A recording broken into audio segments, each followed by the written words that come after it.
Thank you for joining us on another RamonaDeParis.com Zoom interview. And with us today, we have the wonderful artistic director of Teatru Manoel, Kenneth Zammit Tabona, in the equally wonderful National Theatre. Of course, it's so lovely to see you both. Thank you, Kenneth, for joining us. Thank you. So we're here to discuss the December programming for Teatru Manoel, which is going on in the face of all adversity. Tell us all about it. Yes, basically, you're quite right, in the face of all adversity, because we can have basically 100 people within the theatre confines, and that also includes the people who are performing, the backstage people, and the front of house, plus a couple of comps. So when you deduct that, the audience is left, you'll be lucky to be left with, say, 70 people, 70 seats that can be sold. So obviously what we have prepared is, I would almost say, for the privileged few in a way. We wish we could have more people. We can have almost 500 people in this theatre. However, we are following the strict rules which are laid down, because we want to, the first thing, our priority is for people to feel safe, that when they come to the theatre, they feel safe. Therefore, the masks are worn all the time. There's sanitization in between, concerts, and as I will tell you, where Trio Mercios, for instance, is concerned. So in fact, you're going over and above the call of duty, as it were. Yeah, really. Because it is essential that basically we assure people that the Manoel Theatre is a safe place to be in. But so, what do we have to look forward to? Because I know that you really have some exciting events coming up. Tell us about those. Starting from Sunday, we have two concerts on Sunday, one at 11 o'clock in the morning and one at 3 o'clock in the afternoon, which are done by this Austrian Viennese trio called Trio Mercio, by courtesy of the Austrian Embassy. Now, there are two concerts. They're going to have two different programs, one with Beethoven, Brahms, and Schubert, and the other one will be with Ravel, Fauré, and the wonderful Piazzolla, which is wonderful, tangos, etc., inimitable. Trio Mercio have been here before, and I'm very grateful to Andreas Statler for getting them again. What we have planned them out on Sunday at 11 and 3, because one, we have to sanitize in between. Of course.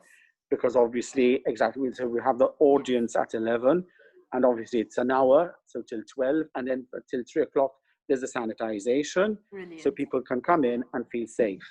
But also, they've been planned like that, so people can go and have a nice scrumptious lunch in between. Exactly. So that would be really nice. Very well thought out. So it's a lovely way to spend a Sunday.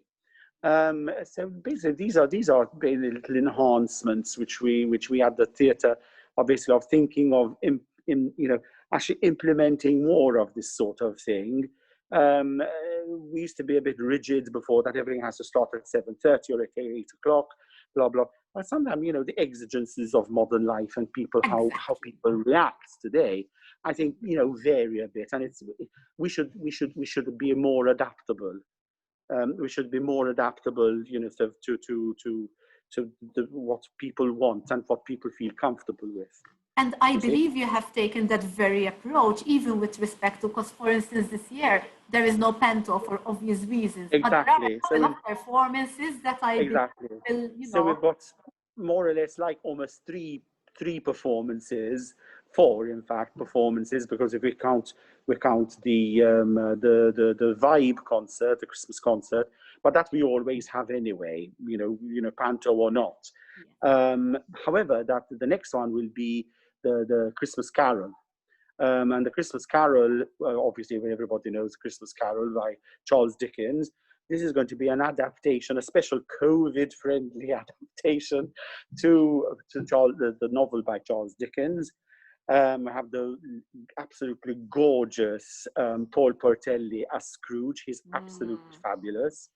And four other very, very talented actors. I am absolutely, raring to see it. I mean, it's going to be absolutely lovely. And that's going to be on Friday, the 18th of December to Sunday, the 20th of December. Nice. There will be several performances. So obviously, because we're trying to put in as many performances as possible, because as we're sort of restricted to about maybe, we're lucky 70 people, 70 seats to be sold for a performance, obviously, we have to try and get in as many people as possible. So again, I recommend early booking. For sure. Okay.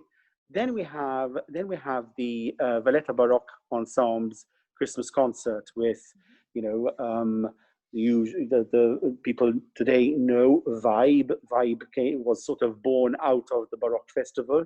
We have our own Baroque players, which of course play specialized Baroque instruments like the harpsichord, for instance. And so we have a special Christmas concert for that. That we usually always have that around this time. This is going to be 22nd of the 22nd of December at the Manoel Theatre as well. Then we have a Project Cabaret, which is the dream child of Antonella Mifsud. And I'm sure it's going to be, you know, sort of Antonella's fantasy is well known, and you know, so I imagine we're going to have something quite interesting, especially where cabaret is concerned. I remember seeing Antonella the first time when she took part she stole the show in Elisir d'Amore. And she was the assistant of Dr. Dulcamara. And she didn't have anything to say or to sing. She was just there. She just stole the entire opera. So I'm sure this will be something to look forward to. Which is not easy, but she managed it.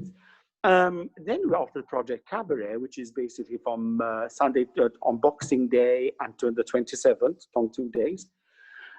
We have the Christmas Swing.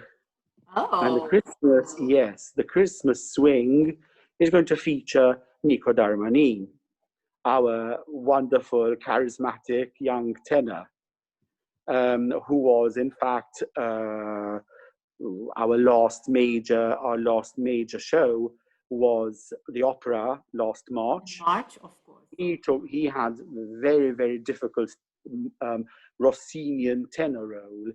And to be a Rossinian tenor is something very special. You know, it's a kind of voice that sort of like throws out these high notes.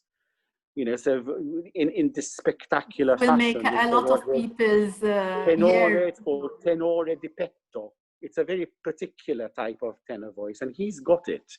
And I'm sure that, you know, if he's going to, it's on the Tuesday the 29th to the New Year's Eve. And of course, New Year's Eve, you know, so people, I don't think there are going to be, you know, many New Year's Eve parties and the way we were used to them this year. Really? Unless COVID disappears like if magic. Only, Kenneth, if only. But no. So we decided to have something on New Year's Eve, which should be spectacular, fun, you see, and artistic as well. And it's somewhere for people to go in a safe environment, you see, on New Year's Eve. Lovely. Any more details, or are we keeping this as a teaser? I think we'll keep things under our hat for the moment. But I'm sure that, I mean, with people, I'm just saying the people behind these projects are people who know what they're doing, who I trust implicitly as artistic director. Cool. Sort of, in fact, we are all so curious. Yes, exactly. I mean, the fact that there's going to be no panto for the first time in centuries, you know, sort of is going to be a big wrench for most people who usually come to the theatre once a year to enjoy panto. So the fact that it's not happening, I mean, it's as if there was a war on or something like that. I mean, it's true in a way. But at least we are compensating with something, what we can produce as a theatre, we are producing. We're not producing nothing. You certainly are, yes. And we're also filming these things. So eventually they will be streamed, not simultaneously, but they will be streamed. So people can enjoy them. But the fact that they can come here and, you know, sort of be assured that the theatre is providing a safe environment, you see, is very important. Kenneth, thank you so much. People, you heard the gentleman, go on the Teatru Manoel official site, check out their programming, go and have fun. Thank you. Lovely. Thank you.